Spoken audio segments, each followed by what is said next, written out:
You guys fire customers? Yeah. What are you talking about? I just worked so hard to get those customers. Oh, man. Let's go outside the scenario of, we'll do something a little bit related, right? Customers like, hey, I want you to spray, or I want you to apply this product in these places, and it's against the label. It's illegal. Right? It is illegal to do it. And the customer's like, listen, if you're not going to do it, I'm going to find someone else who will. Yep. What do you do? Okay, so this is a great question. And this kind of bubbles my blood just a little bit. Bubble, toil and trouble. Welcome to the Bug Bucks Podcast, a podcast designed to turn you into a bug money millionaire. This episode is brought to you by Bug Bucks Plus, the #1 training and education platform designed to help you build and scale your pest control company. I'm your host, Eric Bassett, and of course, right next to me, Jay Claus. What's up, dude? Eric and my Bug Bucksers. What's up, guys? Yeah, I love how Bug Bucksers is becoming more of a used term in the Facebook group. Yeah, I like that too. Is it a noun or a verb? Are we describing ourselves as? That's got to be a noun, right? Yeah, it's a noun. Yeah. Okay. Yeah. Because it's a person. It's the people. It's the group. The people. Yeah. Bug Bucksers. I like that. Okay, Bug Bucksers. This episode is probably going to drop sometime mid-October, late October. I think that we're going to be right around Halloween. Yeah. Okay. Do you have any cool Halloween traditions? You know, I love Halloween. Mm-hmm. Jana hates Halloween. Really? Oh, yeah. And it sucks because Halloween is like one of my favorite holidays, you know? I did at one time when I was younger have the opportunity to work in one of those like haunted cornfield mazes. Oh, yeah. You know what I'm talking about? Yes. Yeah. And I got the role as the chainsaw massacre guy. And so that was a lot of fun. So that's like, you know, there was one lady I jumped out, ripped the chainsaw. She took like 3 steps and then like stopped short. And then she like half giggle cried. I just pooped. So it was awesome. I've literally scared the poop out of somebody with a chainsaw. That's amazing. So I enjoy that. What about you? What's not a whole lot. And what's funny is like I'm not huge on traditions, but Brinley, my wife, is, and she just loves creating just different ones. So like this last few weeks, we had her family come over, and her family are all huge Harry Potter fans. Yeah, and she's like, "Babe, can I like decorate the house Harry Potter style?" And I'm like, "You know what, babe, you go for it." Right. So what do you mean Harry Potter style? So they have these like hanging, floating candles. So like in the Harry Potter movies, the candles that they have float in the Great Hall or whatever. Right? Yeah, you got it. Yeah, the lunchroom. Yeah, the lunchroom, the cafeteria. The cafeteria. So they have these like little candles that you hang from like fishing line, like really thin fishing line. I see. Okay. And then you have a wand, which is like an infrared remote, and you like click it and you turn the candles on and off. Oh, sweet. So we did that. We got some really cool tablecloths. She made this butterbeer drink with like cream soda, and we used dry ice and had the smoke going. Yeah. Okay. And she made these like cupcakes and cookies, and then she created this like stew, and it was awesome. It was actually a 10 out of 10 experience. Okay. She loves doing stuff like that. Okay. So do you think she's going to have any, because we're staying with you guys this weekend. Yes. We're in Boise. Yeah. The candles will be there. What about the cupcakes and cookies and stew? Oh, I'm sure she can make an exception for you. What about the bubbling cream soda? I'm not allowed to buy dry ice anymore. Oh, yeah. Kidding. Right. I'm kidding. Yeah, you're on that federal watch list, right? I can get you some. True story, actually. Eric was on the federal watch list for. Yeah, we don't have time to dive into that in this episode, but. Yeah, well, I can get you some bubbling butterbeer if you want, if that's what you're into. Yeah, you know what? And maybe I think Brinley would do it for me. Okay, yeah, I'm sure she would. Yeah. Oh, yeah. Yep, I think cool. So. Okay, all right, dude. Well, happy Halloween to everybody else that's listening in. I'm sure. You know what? Here's the other thing. I feel like Halloween's just become so commercial, and they've kind of like lost the original meaning of Halloween. Oh yeah, sure. I don't know what that is. I don't think Halloween was anything but commercial. The original meaning of Halloween, like spray painting people's cars and streets. Exactly. Yep. Cherry bombs in the toilet. It makes me feel. We could do a whole episode on like classic Halloween culture for me and you. Like Halloween in my mind is like Hocus Pocus. Like the whole movie of Hocus Pocus is. Yeah, that's pretty vanilla Halloween. Yeah. Oh, definitely vanilla Halloween, right? Yeah. It's what's his name? Ice and. God, who's his buddy? Is that in the movie? Hocus Pocus? Yeah. It's the two bullies that steal Max's shoes. Okay, I've never actually seen Hocus Pocus.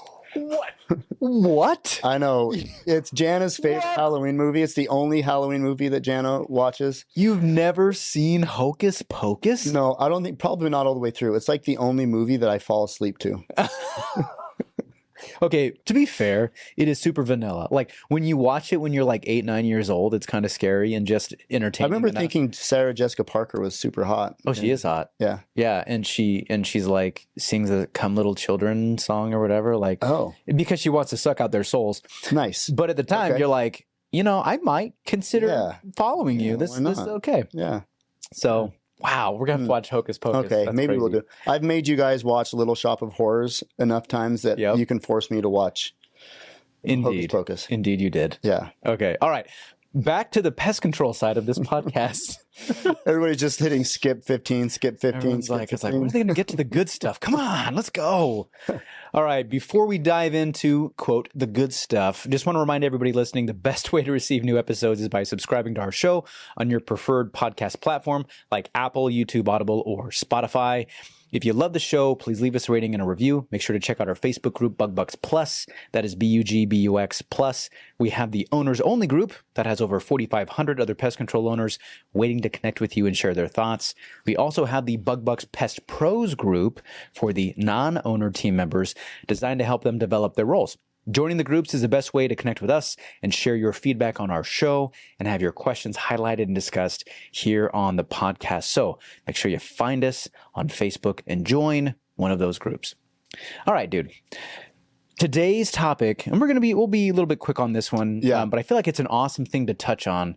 You want to highlight it for us real quick? Yeah. Okay. So, this topic actually comes because of a post. Yes. Made on Facebook. Mm-hmm. Yeah, they've got a customer, and the customer is a real problem. And actually, there's been a couple of posts about this. I think this has been a kind of a recurring theme. Yeah. And as we get into maybe the colder part of the year and stuff, like it's going to come up a little bit more often. But yeah, it comes up. So yeah, there's been a few posts on the Facebook group about this, and what it boils down to is when to fire a customer. Yes. And I think that maybe we can even extend that a little bit to how to fire a customer. Mm-hmm. So today let's talk a little bit about when to fire a customer. Like, what are the fireable offenses for a customer, and how do you do it? What's the best way? How do you go about do it? Yeah. Yep. How do you make it happen? 100%.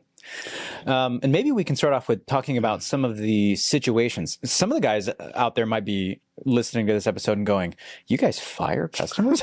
Yeah. What are you talking about? I just worked so hard to get those customers." Oh man. And the truth of it is that sometimes, and we're talking a very small percentage of your customer base here, but sometimes you find a customer that is just not worth the money. Like it might not even be worth double the money. Yep. Seriously. Yeah. And we're assuming here that you have pretty typical pricing. It's not that you underbid that customer, which that could be a reason, right? Yeah. But mostly it's because that customer acts in a certain way that is unreasonable and sometimes even borderline aggressive or abusive. Yeah, and that's really the problem, right? Because, when it's just you, I mean, I remember when we very first started the company, I had this customer, and she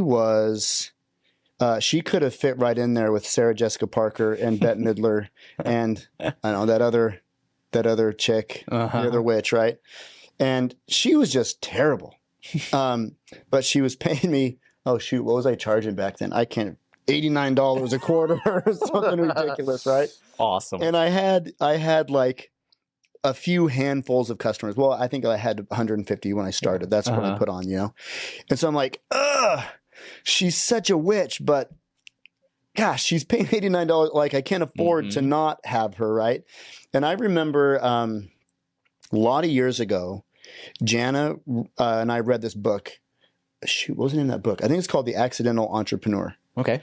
And one of the things I remember nothing at all from that book, except for one thing that she said, is that in the beginning, when you're just starting out, whatever your business is, you can't afford not to put up with the people that are time wasters, that are rude, that are mean or whatever, because you're counting every penny that comes in through your front door. But as your company grows and as your company is beginning to thrive, you can't afford to have those customers. Wow. Because now they're drawing your resources, your emotional equity away from other valuable areas of growth, and you're funneling it into this dark hole. Right. And so where was I going with that? What was the question? I can't remember. It's just this witch of a customer that in the beginning, you're having to do. I mean, in the beginning when you're fighting for customers, which I think a lot of our listeners are, you know. And that's what a lot of these guys have said in those posts. Yeah. Like, hey, I've only got a handful of customers and I've got this guy. Yeah, they're paying the bills. Yeah. Right. Yep. And what's that? There's a quote, and it's usually about entrepreneurship and business owners, but it's you do the work that you have to now, so that eventually you spend your time doing the work that you want to. You do what you need to do. Oh shoot, yeah. You need to do now, so in the future you can do. Yeah. Oh, you do what you need to do now when you need to do it, so that in the future you can do what you want to do when you want to do it. There you go. Is that it? Okay. That. All right. And it kind of makes me want to transition to the business owner. I mean, it's the same kind of entrepreneurship, right? But it's you do business with customers that you have to now, so that eventually you can do business with the customers you want to later. Yeah. Right. And you're going to get to a size of your company where you feel a lot more comfortable saying, you know what, dude, nah, it's not worth it to me. Not worth it.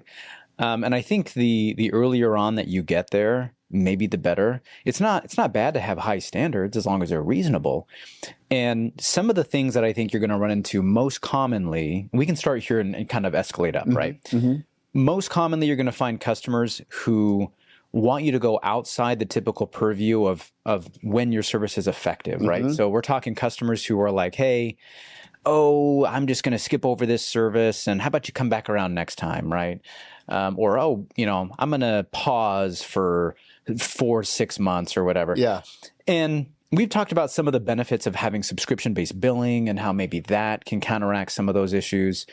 But just in general, it's customers not quite understanding the products that we use, how effective they are, the way that they're designed to be used, and some of the negative side effects about what happens when you just, apply once, skip 6 months, and then keep on going. Well, wouldn't it be ludicrous if you approached your doctor and you said, "Wow, doc, you know what? I don't need this diabetes medication anymore. My diabetes is cured." And your doctor's going to look at you and say, "What kind of stupid moron are you? The reason why you're not symptomatic is because you're taking the medications, right?" Yep. You apply that to literally any other disease and any other medication, right? And it's the same way with pest control, isn't it? I mean, and we've done episodes on customer expectations before. And, truthfully, that's one of the biggest expectations you can set up with a customer.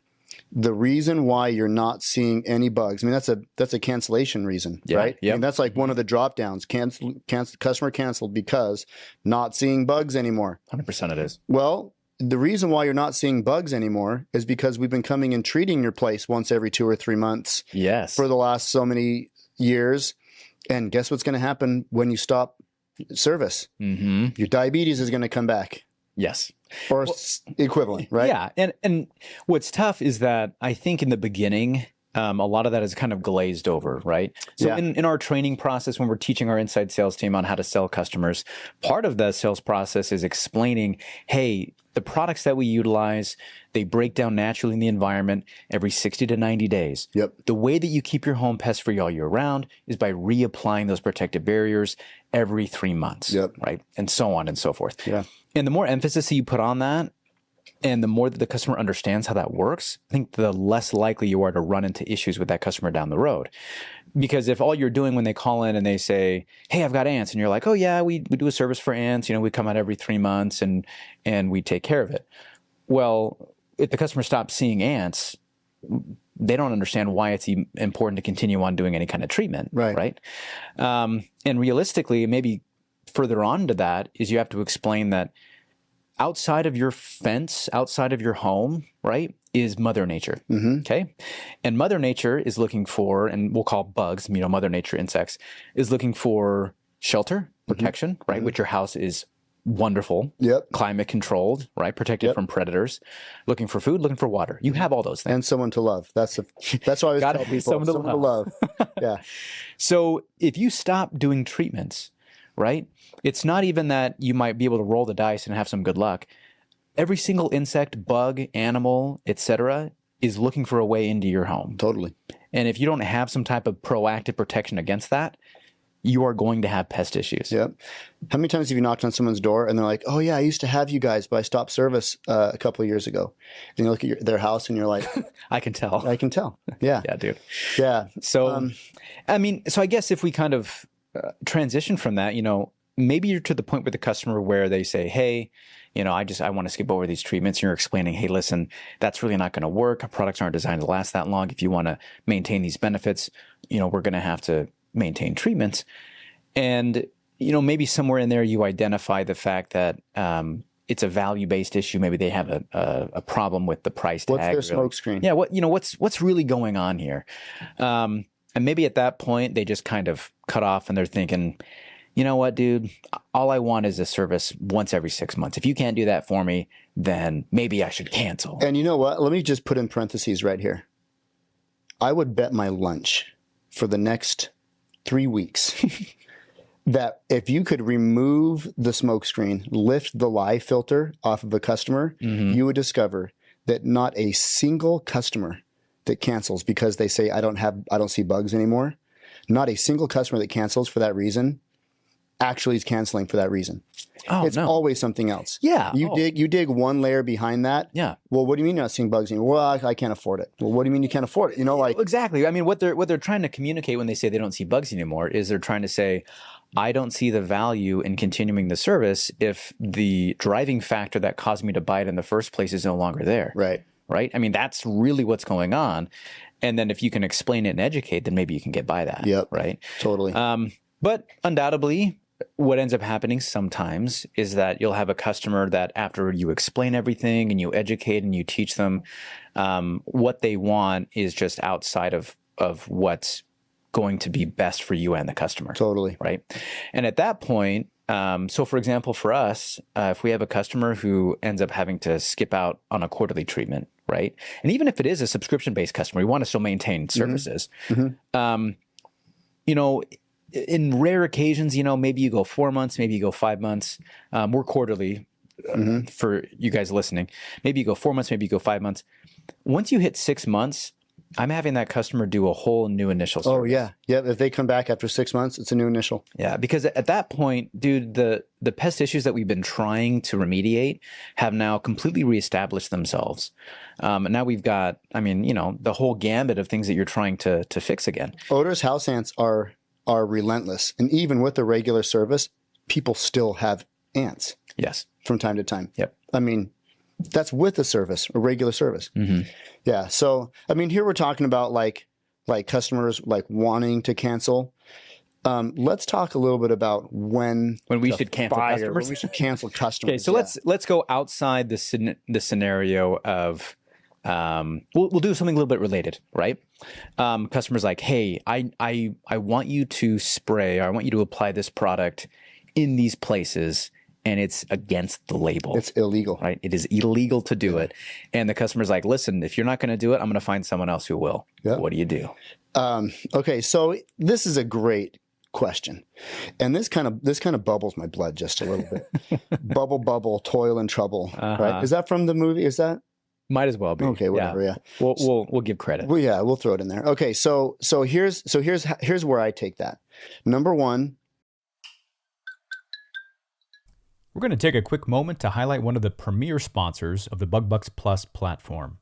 If you're looking for a way to drive 5-star reviews, employee and customer engagement, and provide additional tips and bonus compensation for your team members, Applause is the platform for you. Applause makes it easy with their streamlined online platform and app. They give your management team clear and detailed reporting and provide competitive leaderboards that drive employee engagement. And these are just a few of the benefits that Applause delivers. To learn more about how Applause can take your company to the next level, visit applaushq.com. That's APPLAUSEHQ.com.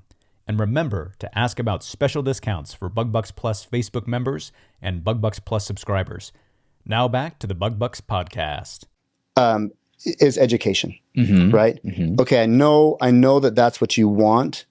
Why is it that you want that? Can you tell me the reasoning behind that? And that oftentimes resolves the concern, right? But sometimes there is what our service manager, Aaron Davis, what he has dubbed the prostitute effect. Yes. And I think that everybody has experienced this, whether you call it the prostitute effect or not. You have another name for it. But the prostitute effect is this. I'm paying you money, therefore you should do what I tell you to do. Okay. So if that's the case, if someone is playing the prostitute effect card on me, then here's what I tell the customer. I make it just absolutely clear.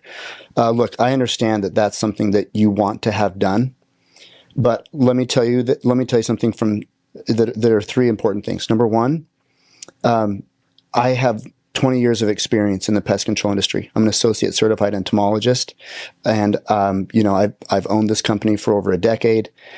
I know how this works. If you can trust me enough to listen to what my recommendation is, I promise we're going to have a good outcome. So that's the first thing. The second thing, if they push past that, is I hear what you're saying, but violating the label is against the law. And that can result in a pretty big fine for me, not to mention the backlash that I'll get from the community for doing something stupid, right? And number three, if they still persist, then number three is, I can understand your position, but here's my final catch. I have 20 families that rely on me and my business to operate, to support their families.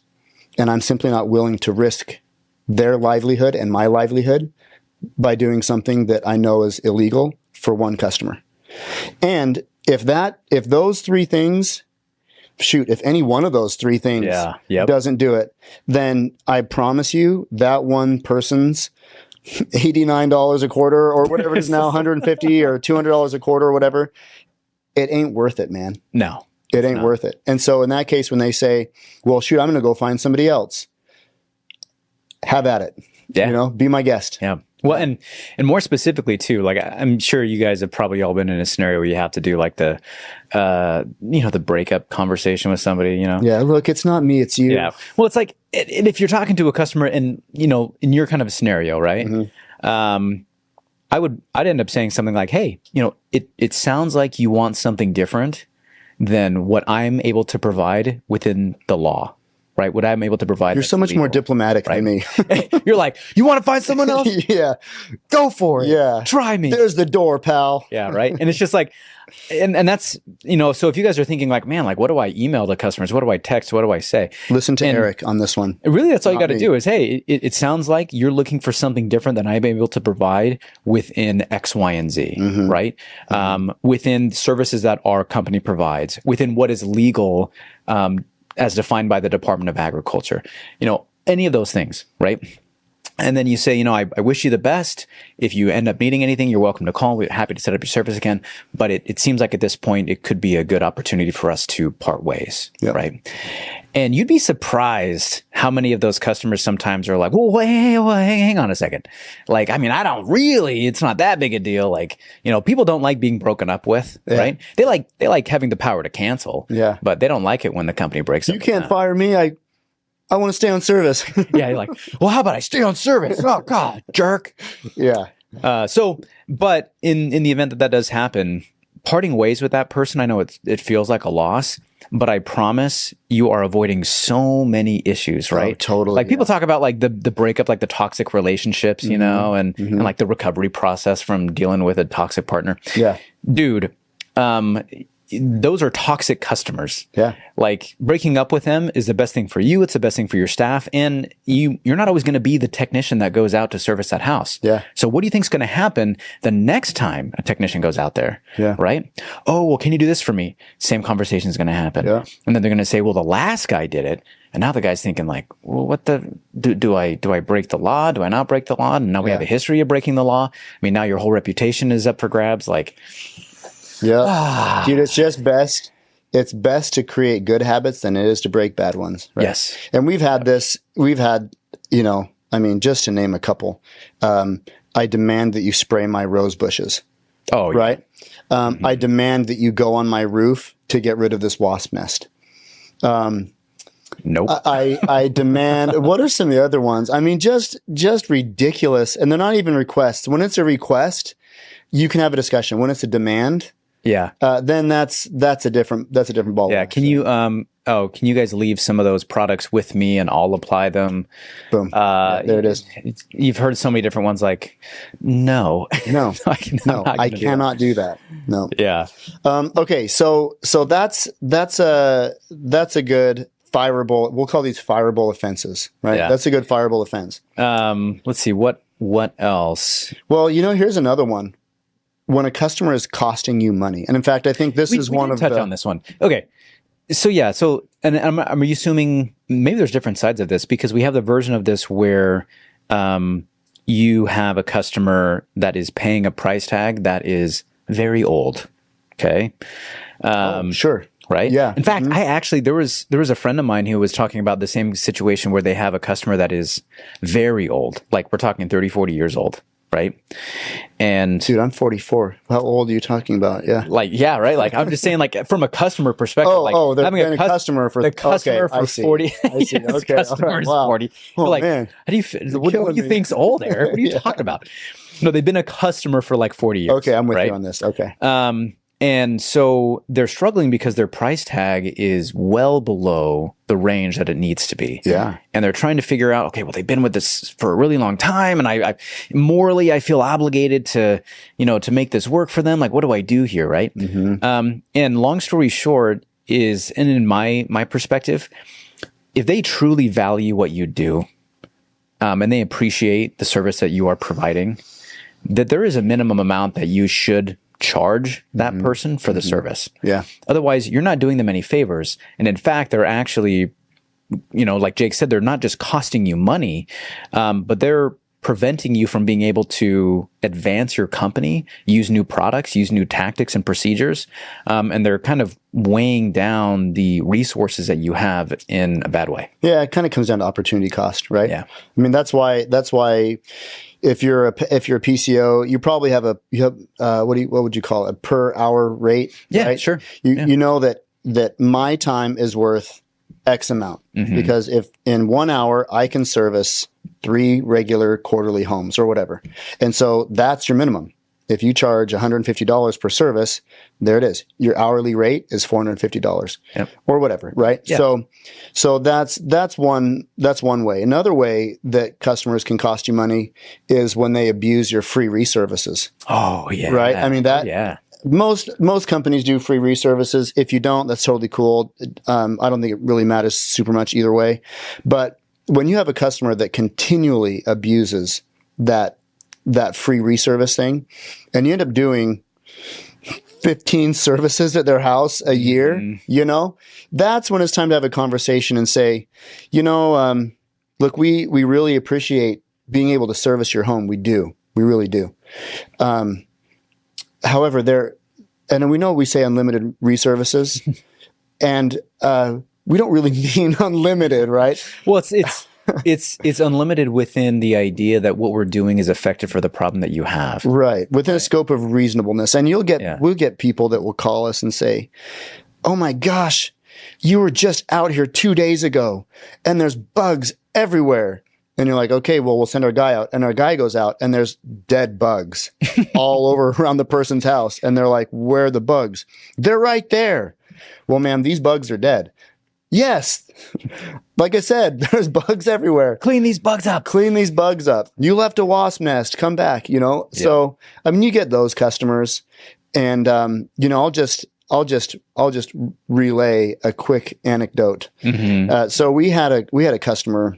In fact, she's still a customer now, and she had been a customer with us for several years, and she was very, very particular about her windows. She had a nice, really big, beautiful house on the river. She was very particular about her windows, and technician went out, treated her eaves, got some spray, overspray on the windows, right? So she's mad. She calls in. We go out. My service manager goes out and cleans the windows, right? Like squeegee clean on a pole. Squeegee cleans the windows. Yep. And so she says, thanks. Anyway, this happens like 4 or 5 more times. And every time she's just so mad. And our guy would go out there, and some of the times there wasn't even any spray on the windows. And every time we'd show up, her husband would be like, oh my gosh, sorry, I'm so sorry you guys are out here again, right?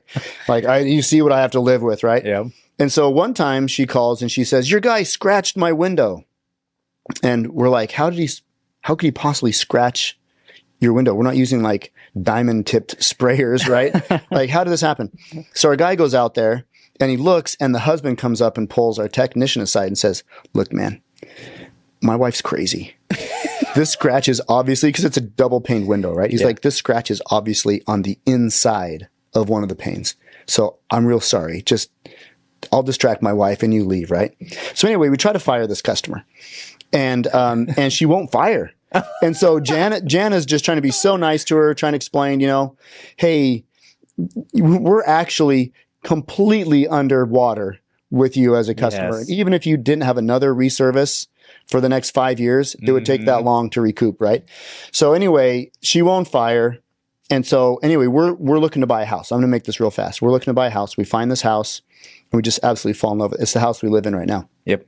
We fall in love with the house, and the gal that lives in the house, we just drove by one night, and they just happened to be there. So she looks outside and she sees our truck and she goes, oh, Natura, do you guys service in Woodland? And I was like, yeah, for sure we do. And she goes, yeah, my mom has your service. And we were like, oh, really? Who's your mom? And she tells us the name of her mom. It's this customer.